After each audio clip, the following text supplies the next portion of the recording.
මොකද්ද මේ ටව් ඛණ්ඩ කියන්නේ?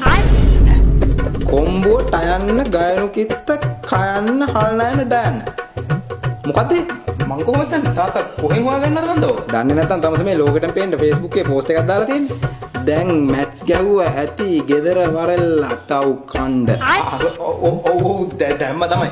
මේ ටව් ඛණ්ඩ කියන්නේ මේ ඛණ්ඩ කියන එකම තමයි ඛණ්ඩ කියන්නේ. ඛණ්ඩ කියන එකට කෙලින්ම ඛණ්ඩ නොකිය මොකටද නිකන් ටව් එකක් ඉස්සරහට දාලා ඛණ්ඩ කියන්නේ? නෑ ඒ දෙක වෙනස්. ටව් ඛණ්ඩ කියන්නේ මේ රෑට ඛණ්ඩ කියන එක. රෑට ඛණ්ඩ කියන එක තමයි ටව් ඛණ්ඩ කියන්නේ. අලුත් තාක්ෂණෙත් එක්ක භාෂාව වෙනස් වෙලා තියෙන හැටි. එතකොට මේ ටා හීකේ කියන්නේ ඒ කියන්නේ නියමයි කියන එක. නියමයි කියන එක. ගෙදර කවුද? අනේ ලොකු අයියා. මොකද මේ හදිසියෙ මේ පැත්තේ? අනේ නෑ මලේ හදිසියෙම කොළඹ ආවා. වැස්සක් වගේ ආපු ඉන්න මෙහෙට කොට වුණා. ටා හීකේ කාලෙකින් ආපු එකේ ටව් කළම යන්. පුතේ මාමර ටව් කණ්ඩ ලෑස්ති කරන්න.